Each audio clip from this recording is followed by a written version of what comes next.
नई Delhi railway station पर हुए हादसे में 18 निर्दोष लोगों की जान जा चुकी है। इसके लिए दोषी कौन है, जिम्मेदार कौन है, तमाम सवाल उठ रहे हैं। कांग्रेस पार्टी भी सवाल उठा रही है। सुप्रिया श्रीनेत जी हमारे साथ हैं। इस पूरी घटना पर आप क्या कहेंगी? और शुरुआत में रेल मंत्रालय का ये कहना था कि कोई भगदड़ हुई ही नहीं, हालांकि अब वो मान रहे हैं और कह रहे हैं कि हमने अपनी तरफ से पूरी कोशिश की, भीड़ इतनी ज्यादा थी कि ये हादसा हुआ। जो कल नई दिल्ली रेलवे स्टेशन पर हुआ वो हादसा नहीं, नरसंहार था, क्योंकि रेलवे मंत्रालय को, रेल मंत्री को पूरी तरह से पता था कितने श्रद्धालु आने वाले। महाकुंभ जाने वालों की एक भारी भीड़ थी वहां पर, यह सच है। लेकिन यह भी सच है कि कल 15 फरवरी की तारीख हर घंटे 1500 अनारक्षित टिकट बिक रहे थे, तो उनको अनुमान था कितने लोग आने वाले हैं। सुबह एक सेफ्टी रिव्यू मीटिंग हुई थी, उस मीटिंग का क्या निष्कर्ष निकला और उसके बाद जो भी वीडियो हमने देखे वो दर्दनाक है। 18 लोगों की बात, और ये आधिकारिक है, 18 लोगों की मौत मामूली बात बिल्कुल नहीं है। उसमें से 5 बच्चे थे, उनका क्या कसूर था? सरकार ने क्या व्यवस्था करी थी? रेल मंत्री ने क्या व्यवस्था करी थी? वहां पर कितने सुरक्षा कर्मी तैनात थे?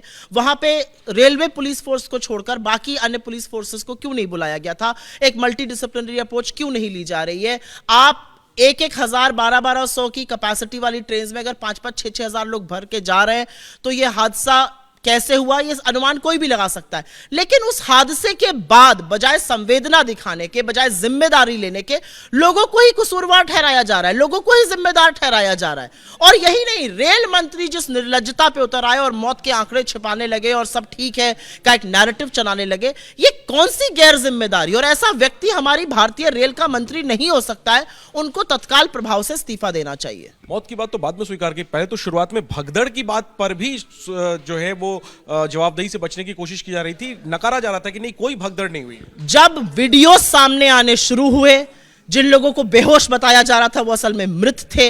जब वीडियोस आने शुरू हुए कि कितने लोग स्टेशन प्लेटफॉर्म पर थे, जब वीडियो आने शुरू हुए कि कैसे भगदड़ मची, वहां पर कोई पुलिसकर्मी नहीं था, सुरक्षा कर्मी नहीं था। अगर ज्यादा पुलिसकर्मी और सुरक्षा कर्मी होते तो क्या लाइनें नहीं बन सकती थी? क्या रास्ते नहीं लगाए जा सकते थे? क्या आने और जाने के अलग अलग रास्ते, सब कुछ किया जा सकता था।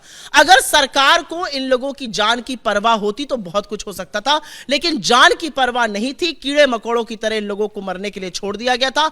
मेरा अपना मानना है कि इस सरकार में हमने 29 तारीख को भी ये देखा और कल भी ये देखा, सबसे पहला रिएक्शन होता है जी ऐसा हुआ ही नहीं। फिर अगर मान लेते हैं तो मौत के आंकड़ों को छिपाने का रिएक्शन होता है। लेकिन जो लोग मृत हुए, उनके परिजनों की बातें सुनिए, उनके मन में डर, दहशत और दुख है, उसके बारे में क्या कर रहे हैं ये लोग? और जिस तरह से अब रेलवे की प्रतिक्रिया आ रही है, कमेटी की बात कही जा रही है, ये कहा जा रहा है कि सब बेस्ट किया जा रहा है रेलवे के द्वारा, इतनी ट्रेनें चलाई गई हैं। और कल भी जो घटना हुई वो कह रहे हैं कि एक ट्रेन दूसरे प्लेटफॉर्म पे आई, उसकी अनाउंसमेंट हुई, भीड़ के कारण भगदड़ हो गई। कहीं ना कहीं ये बताने की कोशिश हो रही है कि जो सवाल खड़े किए जा रहे हैं, रेलवे ने अपनी तरफ से पूरी कोशिश की, भीड़ इतनी थी कि ये हादसा हो गया। क्या कांग्रेस इस प्रेशर को, जो रिजिग्नेशन आप लोग मांग रहे हैं, वो प्रेशर बनाने के लिए आप लोग क्या करेंगे? इस भीड़ का जब वोट चाहिए होता है तो आपको उस भीड़ से कोई दिक्कत नहीं है, तब वो भीड़ को आप सर माथे बिठाने के लिए तैयार हैं। वोट आ गया, उस भीड़ को गाजर मूली की तरह मरने के लिए छोड़ दिया था। ये अप्रोच कब तक होगी? एक श्रद्धालु जो कुंभ जाना चाहता है, उसकी अपनी सरकार से क्या अपेक्षा? वो ये थोड़ी कह रहा है मेरा हवाई जहाज से टिकट कटा दो। वो ये कह रहा है कि मेरे आवागमन का साधन बसें, ट्रेनें करिए, हम अपने पैसे से जाएंगे, वहां पर पुलिस का प्रबंध हो, प्रशासन का प्रबंध हो, आने जाने की उचित व्यवस्था हो, सुरक्षा कर्मी तैनात रहे, यही तो अपेक्षा है। अगर सरकार ये भी नहीं कर पा रही तो आप किस बात की सरकार बैठी हुई है? सरकार से और क्या अपेक्षा हो सकती है? और जहां तक इस्तीफे की मांग है, इस मृत आत्मा वाली सरकार के अंदर मुझे लगता है कि 18 लोगों की मृत्यु के बाद इनकी आत्मा जागेगी, झकझोरेगी, और ये जरूर उसके बारे में कुछ करेंगे। क्योंकि अश्विनी वैष्णव जी की कल जो बेशर्मी, जो बेहयाई, जो निर्लज्जता थी, उसको देखकर ऐसा व्यक्ति रेल मंत्री तो नहीं हो सकता इस देश का। ठीक है, तो एक सवाल तो हादसे को लेकर खड़े हो रहे हैं, और दूसरा सवाल जो कंडक्ट सरकार का रहा शुरुआती समय में, जब यह हादसा हुआ उसके फौरन बाद जिस तरीके से रेल मंत्री का सोशल मीडिया पोस्ट रहा हो या रेलवे विभाग की प्रतिक्रिया रही हो, उसको लेकर के भी सवाल उठ रहे हैं कि क्या शुरुआत में इस मामले पर पर्दा डालने की, लीपापोती करने की कोशिश हुई? कांग्रेस पार्टी इस्तीफा मांग रही है रेल मंत्री का।